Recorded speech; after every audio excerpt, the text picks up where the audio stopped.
ಇನ್ನು ಮಕ್ಕಳಾಗಿಲ್ಲ ಅಂತ ಯೋಚನೆ ಮಾಡ್ತಿರೋ ದಂಪತಿಗಳೇ, ಇಲ್ಲಿದೆ ನಿಮಗೊಂದು ಸುವರ್ಣಾವಕಾಶ. ಗರ್ಭಗುಡಿ IVF ಸೆಂಟರ್ ನಿಮಗಾಗಿ ತಂದಿದೆ ದಿ ಬೆಸ್ಟ್ ಆಫರ್. ಫಲವತ್ತತೆ ಪರೀಕ್ಷೆಗಳ ಮೇಲೆ 50% ಭಾರಿ ರಿಯಾಯಿತಿ ಹಾಗೂ ಫಸ್ಟ್ ಕನ್ಸಲ್ಟೇಷನ್ ಫ್ರೀ. ತಡ ಯಾಕೆ? ಈಗಲೇ 9108910832ಗೆ ಕಾಲ್ ಮಾಡಿ ಅಪಾಯಿಂಟ್ಮೆಂಟ್ನ ಬುಕ್ ಮಾಡಿ. ನೆನಪಿರಲಿ, ಈ ಆಫರ್ ಮೇ 31, 2024 ಮಾತ್ರ.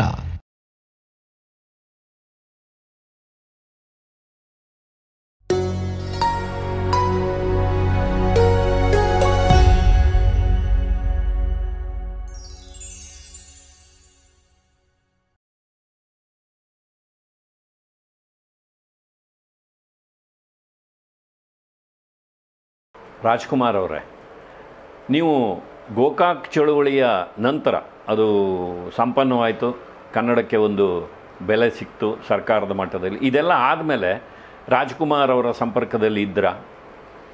ರಾಜ್ಕುಮಾರ್ ಅವರ ಸಂಪರ್ಕದಲ್ಲಿ ನಾನು ಅನಂತರ ಇರಲಿಲ್ಲ. ನಾನು ಆಗ ಇದ್ದದ್ದು ಗಾಂಧಿನಗರದಲ್ಲೇ. ಅವರ ಹಂಚಿಕಾ ಕಚೇರಿ ಇತ್ತು. ಅಲ್ಲಿ ರಾಜ್ಕುಮಾರ್ ಚಲನಚಿತ್ರೋತ್ಸವವನ್ನು ಒಂದು ಆಯೋಜಿಸಬೇಕು ನಮ್ಮ ಕೋಲಾರದಲ್ಲಿ ಅಂತ ಒಂದು ಬಯಕೆ ಮೂಡ್ತು. ಈಗ ಇಡೀ ರಾಜ್ಯದಲ್ಲಿ ರಾಜ್ ಚಿತ್ರೋತ್ಸವ ಅಂತ ಎಲ್ಲೂ ಕೂಡ ನಡೆದಿರಲಿಲ್ಲ. ಹಾಗಾಗಿ ಆಗ ರಜಸ್ಸು ಕಂಬೈನ್ಸ್ ಅಂತಿತ್ತು ಆ ಗಾಂಧಿನಗರದಲ್ಲಿ. ರಜಸ್ಸು ಕಂಬೈನ್ಸ್ನ ರಾಜಶೇಖರ್ ಅವರು ನನ್ನ ಮಿತ್ರರಾಗಿದ್ದರು. ಅವರನ್ನು ಭೇಟಿ ಮಾಡಿ ನನ್ನ ಉದ್ದೇಶ ಹೇಳಿದೆ. ಅವ್ರಿಗೆ ನನ್ನ ಬಗ್ಗೆ ಪ್ರೀತಿ ಮತ್ತು ಆದರ ಗೌರವ ಎಲ್ಲ ಇದ್ದದ್ರಿಂದ ಆ ಚಿತ್ರಗಳನ್ನು ಕೊಡಕ್ಕೆ ಒಪ್ಕೊಂಡ್ರು. ವೆಂಕಟೇಶ್ವರ ಟಾಕೀಸ್ ಅಂತ ಒಂದು ಚಿತ್ರಮಂದಿರ ಇದೆ ಕೋಲಾರದಲ್ಲಿ. ಅವರನ್ನ ಅವ್ರ ಸಂಪರ್ಕಕ್ಕೆ ಬಿಟ್ಟು ಒಂದು ಚಿತ್ರಕ್ಕೆ ಒಂದು ದಿನ 4 ಪ್ರದರ್ಶನ, ಒಂದೇ ದಿನ ಪ್ರದರ್ಶನ ಮಾಡಬೇಕು, 300 ರೂಪಾಯಿ. ಆ ಥರ 1800 ರೂಪಾಯಿ. ಕೊನೆ ದಿನ ಭಾಗ್ಯವಂತರು ಚಿತ್ರ, ಅದು ಎಷ್ಟು ದಿನ ಅವ್ರು ನಡೆಸ್ಕೊಳ್ತಾರೋ ಅಷ್ಟು ದಿನ ನಡೆಸ್ಕೋಬೋದು. 2000 ರೂಪಾಯಿ ಬಾಡಿಗೆಗೆ.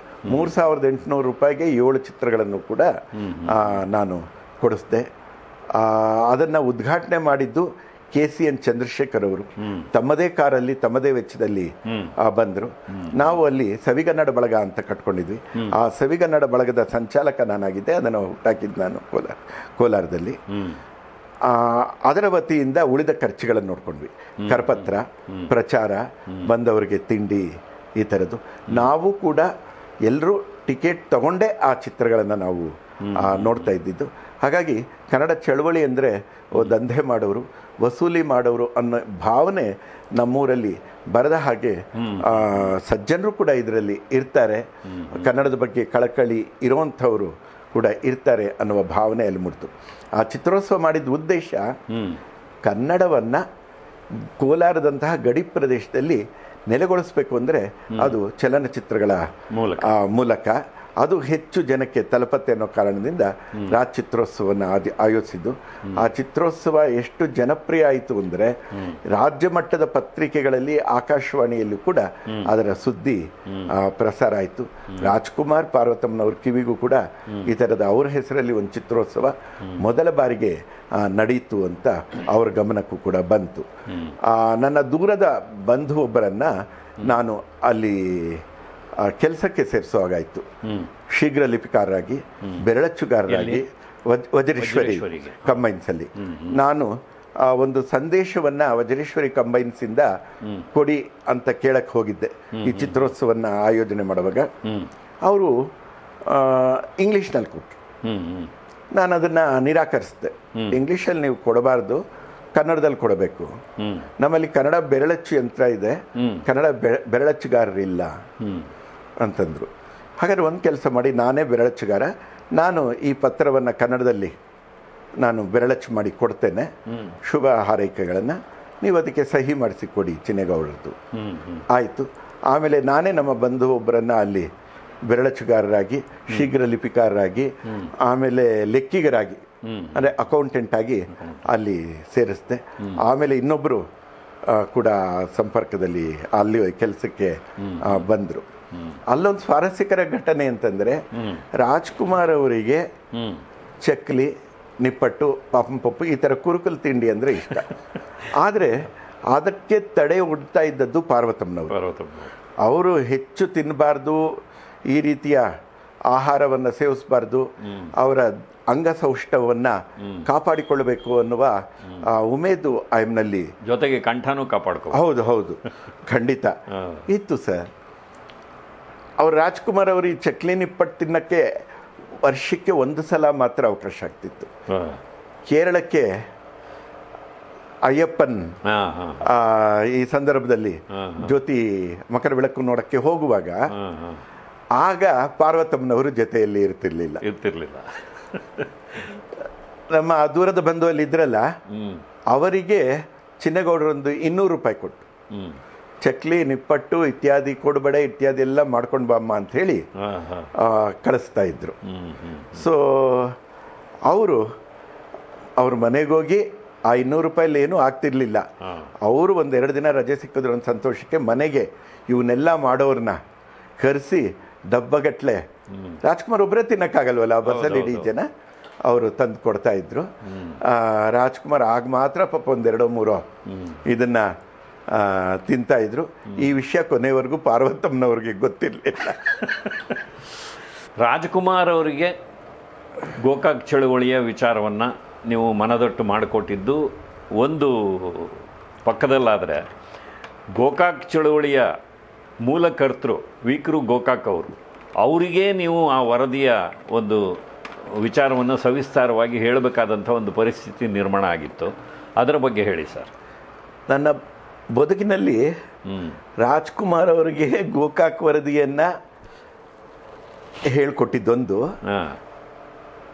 ಗೋಕಾಕ್ ಯಾವ ಹೆಸರಿನಲ್ಲಿ ಇಡೀ ನಾಡಿನಾದ್ಯಂತ ಚಳುವಳಿ ವ್ಯಾಪಿಸ್ತು, ಚಳುವಳಿ ಅನ್ನೋದು ಕಾಡ್ಗಿಚ್ಚಾಯ್ತು, ಆ ಪುಣ್ಯಾತ್ಮನಿಗೆ ನಾನು ಗೋಕಾಕ್ ವರದಿಯ ಪುನರ್ಮನನ ಆ ತರಗತಿಯನ್ನ 2 ದಿನ ತಗೊಳ್ಳೋ ಒಂದು ಅವಕಾಶ ಸಿಕ್ತು. 1981ರಲ್ಲಿ ಗೋಕಾಕ್ ಅವರು ವರದಿ ಕೊಟ್ಟಿದ್ದು, 82ರಲ್ಲಿ ಹೋರಾಟ ನಡೆದಿದ್ದು, ಅದು 82ರಲ್ಲೇ ಸರ್ಕಾರ ಒಪ್ಕೊಂಡ್ರು. ಅದು ಕೋರ್ಟಿನಲ್ಲಿತ್ತು, ಹೈಕೋರ್ಟಲ್ಲಿತ್ತು. ಸರ್ಕಾರ ಕೋರ್ಟಲ್ಲಿದ್ದಾಗ ಕೋರ್ಟು ಅದನ್ನು ಸ್ವಲ್ಪ ತಡೆಯಾಜ್ಞೆ ಕೊಟ್ಟಿತ್ತು. ಆ ತಡೆಯಾಜ್ಞೆ ತೆರವು ಮಾಡಿ ಅಂತ ಹೇಳೋ ಒಂದು ಪ್ರಸಂಗ ಬಂತು. ಸರ್ಕಾರಕ್ಕೆ ನೀವು ಒತ್ತಡ ಹಾಕಿ ಅಂತ ಹೇಳಿಸ್ಬೇಕಾದ ಅವಕಾಶ, ಇದು ಒಂದು ಸಂದರ್ಭ ಬಂತು. ಆಗ ಗೋಕಾಕ್ ಅವರಿಗೆ, ಸರ್ ನೀವು ಸರ್ಕಾರವನ್ನು ಒತ್ತಾಯಿಸಿ ಗೋಕಾಕ್ ವರದಿ ಜಾರಿಗೆ ಬರಲಿ ಅಂತ.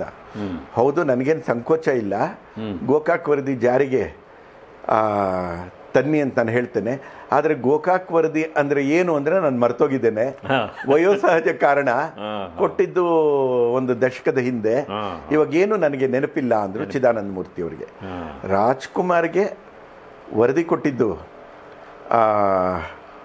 ಇದಿತ್ತಲ್ವಾ, ರಾಜ್ಕುಮಾರ್ಗೆ ಹೇಳ್ಕೊಟ್ಟಿದ್ನಲ್ಲ, ಆ ಕಾರಣಕ್ಕೆ ಮತ್ತೆ ಗೋಕಾಕ್ ಅವರಿಗೆ ಹೇಳಿ ಸರ್ಕಾರಕ್ಕೆ ಹೇಳಿಸ್ಬೇಕು ಅಂದರೆ ಗೋಕಾಕ್ ಅವರಿಗೆ ಪುನರ್ಮನನ ಪುನಶ್ಚೇತನ ಶಿಬಿರ, ರಿಫ್ರೆಷರ್ ಕೋರ್ಸನ್ನು ಮಾಡುವಂತಹ ಒಂದು ಅವಕಾಶವನ್ನು ನನಗೆ ಕಲ್ಪಿಸ್ತು ಸಾಹಿತಿಗಳ ಕಲಾವಿದರ ಬಳಗ. ಅವ್ರ ಮನೆ ಇದ್ದದ್ದು ಬಾಂಬೆಯಲ್ಲಿ, ಅಂದರೆ ಮುಂಬೈನಲ್ಲಿ. ಅವರ ಮಗ ಅನಿಲ್ ಗೋಕಾಕ್ ಅವರ ಮನೆ ಬೆಂಗಳೂರಲ್ಲಿತ್ತು. ಅವರ ಮನೆಗೆ ಅವ್ರು ಬಂದಿದ್ದಾಗ 2 ದಿನ ಅವ್ರು ಹೇಳಿದ ಸಮಯಕ್ಕೆ ನಾನು ಹೋಗಿ ಗೋಕಾಕ್ ಅವರಿಗೆ ಗೋಕಾಕ್ ವರದಿಯ ಬಗ್ಗೆ ಪಾಠ ಮಾಡಿದ್ದೇನೆ. ಆ ಪುಣ್ಯಾತ್ಮ ಬರ್ಕೊಳ್ಳೋದಕ್ಕೆ ಪುಸ್ತಕ ತಂದು, ನೋಟ್ ಪುಸ್ತಕ, ಪೆನ್ ತಗೊಂಡು ಬಂದು ಬರ್ಕೊಳ್ತಾ ಇದ್ರು. ನಾನು ಹೋದ ಸಮಯಕ್ಕೆ ಅವರು ಸಾಯಿಬಾಬಾ ಪೂಜೆ ಕೂತ್ಬಿಟ್ಟಿದ್ರು 2 ದಿನ. 1 ಗಂಟೆ ಆದರೂ ಕೂಡ ಅವ್ರು ಹೇಳ್ತಾ ಇರಲಿಲ್ಲ. ಅವರು ಪುಟ್ಪರ್ತಿ ಸಾಯಿಬಾಬಾ ಅಭಿಮಾನಿ. ಆಮೇಲೆ ಸಾಯಿ ವಿಶ್ವವಿದ್ಯಾಲಯ ಏನಿತ್ತು ಅದರ ಕುಲಪತಿಗಳಾಗಿದ್ದರು ಅವರು. ಬಂದ ತಕ್ಷಣ ಕೇಳ್ತಿದ್ರು, ಕಾಫಿ ಕುಡಿದ್ರ, ತುಂಬ ಹೊತ್ತು ಕಾಯಿಸ್ಬಿಟ್ಟೆ, ಕ್ಷಮಿಸಿ ಅಂತ ಇದ್ರು. ಎಂಥ ದೊಡ್ಡ ವ್ಯಕ್ತಿತ್ವ ಸರ್. ರಾಜ್ಕುಮಾರ್ ಅವರು ಕೂಡ 2 ದಿನ ಗೋಕಾಕ್ ವರದಿ ವಿಷಯಗಳನ್ನು ನನ್ನ ಹತ್ರ ಹೇಳಿಸ್ಕೊಂಡಾಗ ಸರ್ ಅಂತಲೇ ಕರಿತಿದ್ರು. ಅಪ್ಪಿ ತಪ್ಪಿ ಏಕವಚನದಲ್ಲಿ ಮಾತಾಡಿಲ್ಲ, ಗೌರವ ವಚನವನ್ನೇ ಬಳಸ್ತಾ ಇದ್ರು, ನೀವು ಅಂತಲೇ ಕರಿತಾ ಇದ್ರು. ಅದೇ ಪ್ರೀತಿಯನ್ನ, ವಿಶ್ವಾಸವನ್ನ ಇವರು ಕೂಡ ವಿಸ್ತರಿಸಿದ್ರು, ಯಾರು ಗೋಕಾಕ್ ಅವರು. ಆಮೇಲೆ ವಿದ್ಯಾರ್ಥಿಯಾಗಿ ರಾಜ್ಕುಮಾರ್ ಅವರಿಗೆ ಗ್ರಹಣ ಶಕ್ತಿ ತೀವ್ರವಾಗಿತ್ತು. ಗೋಕಾಕ್ ಅವರು ಜಗತ್ತಿನ ಅತ್ಯದ್ಭುತ ಮೇಧಾವಿಗಳಲ್ಲೊಬ್ರು, ಆದ್ರೆ ವಯೋಸಹಜ ಕಾರಣದಿಂದ ಅವ್ರಿಗೆ ಮರವಾಗಿತ್ತು. ಇದೇನು ಇನ್ನೊಂದ್ಸಲಿ ಹೇಳುವಂತಿದ್ರು. ರಾಜ್ಕುಮಾರ್ ಆ ವಿಷಯದಲ್ಲಿ ಇನ್ನೊಂದ್ಸಲಿ ಹೇಳಿ ಪ್ರಶ್ನೆ ಬರ್ತಿರ್ಲಿಲ್ಲ. ಗೋಕಾಕ್ ಅವರು ಅದನ್ನ ಕಲ್ತರು. 2 ದಿನ ಅವರು ಮನನ ಮಾಡಿಕೊಂಡ್ರು. ಮೊದಲನೇ ದಿನ ಹೇಳಿದ್ದನ್ನ ಎರಡನೇ ದಿನ ಒಪ್ಪಿಸ್ತಾ ಇದ್ರು. ಎಂಥ ಇದು. ಅವರು ಓದುವ ಕಾಲದಲ್ಲಿ ಗೋಕಾಕ್ ಅವರು ಜ್ವರ ಬಂದು ಮೌಖಿಕ ಪರೀಕ್ಷೆಗೆ ಹಾಜರಾಗಿರಲಿಲ್ಲ. ಒಂದು ಇದರಲ್ಲಿ ಅವ್ರು ಇಂಗ್ಲೀಷನ್ನು ಅಧ್ಯಯನ ಮಾಡಿದವರು.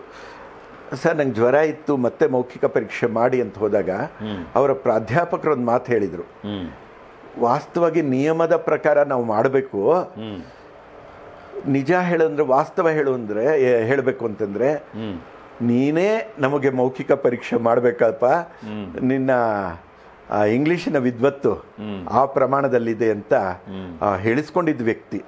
ಅಷ್ಟು ದೊಡ್ಡ ಮೇಧಾವಿ ಪಂಡಿತರು, ಆದರೆ ಮಗು ಸಹಜ ಸ್ವಭಾವ. ಗೋಕಾಕ್ ಅವರು ಸರ್ಕಾರಕ್ಕೆ ಗೋಕಾಕ್ ವರದಿಯನ್ನು ಕೊಟ್ಟ ಒಂದು ವಾರದ ನಂತರ ಒಂದು ಕಾರ್ಯಕ್ರಮಕ್ಕೆ, ಸಾಂಸ್ಕೃತಿಕ ಕಾರ್ಯಕ್ರಮಕ್ಕೆ ಕನ್ನಡ ಸಾಹಿತ್ಯ ಪರಿಷತ್ತಿನ ಸಭಾಂಗಣಕ್ಕೆ ಬಂದಿದ್ರು. ಆವತ್ತು ನಾನು ಕುತೂಹಲದಿಂದ ಕೇಳಿದೆ, ಸರ್ ವರದಿ ಕನ್ನಡದ ಪರವಾಗಿದೆಯಾ ಅಂತ. ಅವರು ಹೇಳುವ ಹಾಗಿರಲಿಲ್ಲ, ಆದರೆ ತಲೆ ಸವರಿ ಕಣ್ಣಲ್ಲೇ ಹೇಳಿಬಿಟ್ರು ಕನ್ನಡದ ಪರವಾಗಿದೆ ಅನ್ನೋದು. ಅವರ ಬಾಡಿ ಲ್ಯಾಂಗ್ವೇಜ್ ಅಂದರೆ ಅವರ ದೈಹಿಕ ಭಾಷೆ ಹೇಗಿತ್ತು ಅಂದರೆ ಅದು ಕನ್ನಡದ ಪರವಾಗಿದೆ ಅನ್ನೋದನ್ನು ಅವರು ಹೇಳಿದರು. ಇದೇ ಗೋಕಾಕ್ ಅವ್ರ ವಿರುದ್ಧ ಇಡೀ ನಾಡಿನಲ್ಲಿ ಅವ್ರು ಹೋದಾಗ ಗೋಕಾಕ್ ಗೋ ಬ್ಯಾಕ್ ಅಂತ, ಯಾಕಂದರೆ ಸಂಸ್ಕೃತದ ಪರವಾದ ವರದಿಯನ್ನು ಇವರು ಕೊಡ್ತಾರೆ ಅನ್ನುವ ಗುಮಾನಿ ಇತ್ತು. 7 ಜನ ಸದಸ್ಯರಲ್ಲಿ 6 ಜನ ಸಂಸ್ಕೃತದ ಪರವಾಗಿದ್ದರು. ಸದಸ್ಯರಲ್ಲಿ ಕನ್ನಡ ಸಾಹಿತ್ಯ ಪರಿಷತ್ತಿನ ಮಾಜಿ ಅಧ್ಯಕ್ಷರಾದ ಜಿ ನಾರಾಯಣ ಅವರು ಮಾತ್ರ ಕನ್ನಡದ ಪರವಾಗಿದ್ದವರು. ಸೊ ಹಾಗಾಗಿ ಅವ್ರ ಬಗ್ಗೆ ಗುಮಾನಿ ಇತ್ತು, ಎಲ್ಲ ಕಡೆ ವಾಪಸ್ ಕಳಿಸಿ ಹೋಗಿ ಅಂತ ಇದ್ರು. ಬೆಂಗಳೂರಲ್ಲೂ ಹಂಗೆ ಕಳಿಸಿದ್ರೆ ಅವ್ರು ಏನು ವರದಿ ಕೊಡ್ತಾರೆ ಅಂತ ಹೇಳಿ 2 ದಿನ ಇಲ್ಲಿ ಅವ್ರು ಸಭೆ ಸೇರಿದ್ರು. ಮುಕ್ತವಾಗಿ ಬಂದು ನಿಮ್ಮ ಅಭಿಪ್ರಾಯಗಳನ್ನು ಹೇಳಿ ಎಂದಿದ್ರು.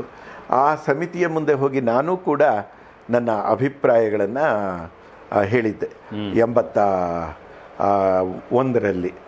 ಅದೇ ಗೋಕಾಕ್ ಅವ್ರ ಮನೆಗೆ 89ರಲ್ಲಿ ನಾನು ಹೋಗಿ ಅವರಿಗೆ ಗೋಕಾಕ್ ವರದಿ ಅಂದರೆ ಏನು ಅಂತ ಹೇಳಬೇಕಾಯ್ತು. ಅಂದರೆ ಬದುಕು ಅನ್ನೋದು ಆಕಸ್ಮಿಕಗಳ ಸರಮಾಲೆ. ಇಂಥ ಒಂದು ಅವಕಾಶ ಸಿಕ್ಕಿದ್ದು ಇವತ್ತು ಕೂಡ ನೆನೆಸ್ಕೊಂಡ್ರೆ ಒಂದು ಚೇತೋಹಾರಿ, ಒಂದು ಲವಲವಿಕೆ ಮೂಡುತ್ತೆ ಮನಸ್ಸಲ್ಲಿ, ಚೇತೋಹಾರಿ ಅನುಭವ ಅಂತ ಅನ್ಸುತ್ತೆ. ಕನ್ನಡದ ಇಬ್ಬರು ದಿಗ್ಗಜರು, ರಾಜ್ಕುಮಾರ್ ಅವರು ಹಾಗೂ ವಿಕ್ರು ಗೋಕಾಕ್ ಅವರು, ಇಬ್ಬರಿಗೆ ನೀವು ಒಂದು ಸಣ್ಣ ಅವಧಿಗಾದರೂ ಸರಿ ಗುರುವಾಗಿ ಒಂದು ಪಾಠವನ್ನು ಹೇಳಿಕೊಡುವಂಥ ಒಂದು ಸದವಕಾಶ ನಿಮಗೆ ಸಿಕ್ತು. ಅದು ಒಂದು ರೀತಿಯಲ್ಲಿ ಪೂರ್ವಜನ್ಮದ ಪುಣ್ಯ ಅಂತ ಹೇಳ್ಬೋದು. ಆ ಕಾರ್ಯವನ್ನು ನೀವು ಸಮರ್ಥವಾಗಿ ನಿಭಾಯಿಸಿ ಅವರಿಬ್ಬರಿಂದಲೂ ಸೈ ಅನ್ನಿಸ್ಕೊಂಡ್ರಲ್ಲ, ಅದು ಮತ್ತೊಂದು ನಾವು ಸಂತೋಷ ಪಡಬೇಕಾದ ವಿಚಾರ. ಇದಾದ ಮೇಲೆ ಸಂತೋಷ್ ಹೆಗಡೆ ಅವರಿಗೆ ಕೋರ್ಟ್ನಲ್ಲಿ ಈ ಒಂದು ವಿಚಾರವನ್ನು ನೀವು ಹೇಳಬೇಕಾಗಿ ಬಂತು, ಅದರ ಬಗ್ಗೆ ಹೇಳಿ ಸರ್. ಸಂತೋಷ್ ಹೆಗಡೆಯವರು ಆಗ ಕರ್ನಾಟಕದ ಮಹಾವಕೀಲರಾಗಿದ್ದರು, ಅಂದರೆ ಅಡ್ವೊಕೇಟ್ ಜನರಲ್ ಆಗಿದ್ದರು. ಹೌದು. ಸರ್ಕಾರವನ್ನು ದೊಡ್ಡ ದೊಡ್ಡ ಮೊಕದ್ದಮೆಗಳಲ್ಲಿ ಅವರು ಪ್ರತಿನಿಧಿಸ್ತಾ ಇದ್ದರು. ಗೋಕಾಕ್ ವರದಿಯ ಅಂತಿಮ ವಿಚಾರಣೆ ಬಂದಾಗ ಕೋರ್ಟ್ ಮುಂದೆ ಸಂತೋಷ್ ಹೆಗಡೆಯವರು ವಾದ ಮಾಡಬೇಕಾಗಿತ್ತು. ಅದು ಒಂದು ಪೂರ್ಣ ಪೀಠದ ಮುಂದೆ ಬಂತು. ಏಕ ವ್ಯಕ್ತಿ ನ್ಯಾಯಾಲಯ ಇತ್ತು, ಡಿವಿಷನ್ ಬೆಂಚ್ ವಿಭಾಗೀಯ ನ್ಯಾಯಪೀಠ ಇತ್ತು. ಕೊನೆಯಲ್ಲಿ ಅದನ್ನು ಪೂರ್ಣ ಪೀಠದ ಮುಂದೆ ಬಂತು. ಆ ಪೂರ್ಣ ಪೀಠದಲ್ಲಿ ನ್ಯಾಯಮೂರ್ತಿ ರಾಮ ಜೋಯಿಸು, ನ್ಯಾಯಮೂರ್ತಿ ಬಾಲಕೃಷ್ಣ, ನ್ಯಾಯಮೂರ್ತಿ ರಾಜೇಂದ್ರ ಬಾಬು ಅಂತ ಇದ್ದರು. ಆ ರಾಜೇಂದ್ರ ಬಾಬುವಿನ ಮುಂದೆ ಸುಪ್ರೀಂ ಕೋರ್ಟಿನ ಮುಖ್ಯ ನ್ಯಾಯಾಧೀಶರು ಆಗಿದ್ದರು. ಅಲ್ಲಿ ಬಂದಾಗ 11 ಜನ ರಿಟ್ ಹಾಕಿದವರು ತಮ್ಮ ವಾದಗಳನ್ನು ಮಂಡಿಸಿದ್ರು. ಯಾಕೆ ಕನ್ನಡವನ್ನು ಕಡ್ಡಾಯ ಮಾಡಬಾರ್ದು, ಯಾಕೆ ಮಾಡಬೇಕು, ಸರ್ಕಾರದ ಆದೇಶ ಸರಿ ಅನ್ನುವ ಮಾತನ್ನು ಸಂತೋಷ್ ಹೆಗಡೆ ಅವರು ಹೇಳಬೇಕಾಗಿತ್ತು. ನಾವು 2 ಸಲ ಅವರನ್ನು ನಿಯೋಗದಲ್ಲಿ ಭೇಟಿ ಮಾಡಿದ್ವಿ. ಇದು ತುಂಬ ಮಹತ್ವದ ಪ್ರಕರಣ, ಒಂದು ದೊಡ್ಡ ಚಳವಳಿ ಇದರ ಹಿಂದೆ ಇದೆ, ನೀವು ಅದನ್ನು ಸಿದ್ಧತೆ ಮಾಡಿಕೊಂಡಿದ್ದೀರ ಏನು ಅಂತ. ಅಂತಿದ್ರು. ಯಾವ ಸಂತೋಷ್ ಹೆಗಡೆಯವರನ್ನು ನಾವು ಲೋಕಾಯುಕ್ತರಾದ 2ನೇ ವರ್ಷದಿಂದ ನೋಡೋದು, 1ನೇ ವರ್ಷ ಅಲ್ಲ. ಆ ರೀತಿಯ ಸಂತೋಷ್ ಹೆಗಡೆ ಅವರು ಮೊದಲು ಆಗಿರಲಿಲ್ಲ. ಅವರ ವ್ಯಕ್ತಿತ್ವದಲ್ಲಿ ಒಂದಷ್ಟು ಉಡಾಫೆ ಇತ್ತು. ಸಾಮಾನ್ಯರ ಜೊತೆ, ಸಾಮಾನ್ಯರ ಭಾಷೆಯ ಜೊತೆಗೆ ಅವರು ಗುರುತಿಸ್ಕೊಳ್ತಾ ಇರಲಿಲ್ಲ. ಮುಂದೆ ಅವರೇ ಹೇಳಿಕೊಂಡಿದ್ದಾರೆ ಈ ವಿಚಾರಗಳನ್ನೆಲ್ಲ. ನಾವು ಹೋದಾಗಿಲ್ಲ. ಕೊನೆಗೆ ನಾಳೆ ಅವರು ವಾದ ಮಾಡಬೇಕಾಗಿತ್ತು, ಅವ್ರಿಗೇನು ಗೊತ್ತಿರಲಿಲ್ಲ. ಒಂದು ತೀರ್ಮಾನ ತಗೊಂಡ್ವಿ. ಕೆ ರಾಜ್ಕುಮಾರ್ ಅವರು ತುಂಬಿದ ಹಾಲಲ್ಲಿ ನಿಮ್ಮ ಪಕ್ಕ ಕೂತ್ಕೊಳ್ತಾರೆ. ಆ ಪೂರ್ಣಪೀಠ ಕೇಳಿದ ಪ್ರಶ್ನೆಗಳಿಗೆ ಇವರು ಹಾಳೆಯಲ್ಲಿ ಉತ್ತರ ಬರ್ಕೊಡ್ತಾರೆ ಬೇಗನೆ, ಅದನ್ನು ನೀವು ಓದ್ತೀರಾ ಅಂತ. ಆಯಿತು ಕಳಿಸಿ ಅಂದರು. ಅಷ್ಟರ ಮಟ್ಟಕ್ಕೆ ಅವರು ಒಪ್ಕೊಂಡ್ರು. ಸೊ ವಿವಾದ ನಡೆದಾಗ ನ್ಯಾಯಮೂರ್ತಿ ರಾಮ ಜೋಯಿಸು, ಬಾಲಕೃಷ್ಣ, ರಾಜೇಂದ್ರ ಬಾಬು ಅವರು ಕೇಳುತ್ತಿದ್ದ ಪ್ರಶ್ನೆಗಳಿಗೆ ನಾನು ಉತ್ತರ ಬರ್ಕೊಡ್ತಾ ಇದ್ದೆ. ಆ ಉತ್ತರವನ್ನು ಅವರು ಓದ್ತಾ ಇದ್ರು. ಒಂದು ಹಂತ ಬಂತು, ಏನು ಇಷ್ಟು ಬೇಗನೆ ಮುಗಿಸ್ಬಿಟ್ರಿ ರಾಮ ಜೋಯಿಸು, ಆ ಪೂರ್ಣಪೀಠದ ಮುಖ್ಯ ನ್ಯಾಯಾಧೀಶರವರು, ಮುಖ್ಯಸ್ಥರು, ಮುಗಿಸ್ಬಿಟ್ರಿ, ಇದು ತುಂಬ ಮಹತ್ವದ ಪ್ರಕರಣ, ನೀವಿಷ್ಟು ಬೇಗನೆ ಮುಗಿಸ್ಬಿಟ್ರಿ ಅಂತಂದರೆ ಅಷ್ಟೇ, ಇನ್ನೇನಿದೆ ಇದರಲ್ಲಿ ಹೇಳೋಕ್ಕೆ ಅಂತಂದರು. ಅದಕ್ಕೆ ಮೊದಲು ಒಂದು ಪ್ರಶ್ನೆ ಕೇಳಿದರು ಯಾರು, ರಾಮ ಜೋಯಿಸರು. ಕನ್ನಡ ಕಡ್ಡಾಯ ಮಾಡೋ ಸರಿ ಅಂತ ನೀವು ಹೇಳ್ತಾ ಇದ್ದೀರಿ, ನಿಮ್ಮ ಅಭಿಪ್ರಾಯ ಏನು ಕನ್ನಡ ಕಡ್ಡಾಯದ ಬಗ್ಗೆ? ಅದಕ್ಕೆ ಸಂತೋಷ್ ಹೆಗ್ಡೆ ಅವರು ನೀಡಿದ ಉತ್ತರ ಕೇಳಿ ಇಡೀ ನಾಡು ಬೆರಗಾಗೋಯ್ತು. ಬೆರಗು ಅಂತಂದರೆ ತುಂಬ ಖೇದಕ್ಕೆ ಒಳಗಾಯಿತು. ಸರ್ಕಾರ ನನ್ನನ್ನು ಕನ್ನಡದ ಪರವಾಗಿ ವಾದ ಮಾಡಲಿಕ್ಕೆ ಇಲ್ಲಿ ಬಿಟ್ಟಿದೆ, ಹಾಗಾಗಿ ವಾದ ಮಾಡ್ತಿದ್ದೀನಿ. ವೈಯಕ್ತಿಕವಾಗಿ ನಾನು ಗೋಕಾಕ್ ವರದಿಗೆ ವಿರೋಧಿ. ಯಾವುದೇ ಭಾಷೆಯನ್ನು ಹೇರಲಿಕ್ಕೆ ನನ್ನ ವಿರೋಧ ಇದೆ ಅಂತ ಹೇಳಿದರು. ಅದನ್ನು ಇಂಗ್ಲೀಷಲ್ಲೇ ಕೋರ್ಟ್ ಮುಂದೆ ಅವರು ಹೇಳಿದ್ದು. I am against the imposition of any language as the government has asked me to argue on its behalf, I have argued. That's all my honor.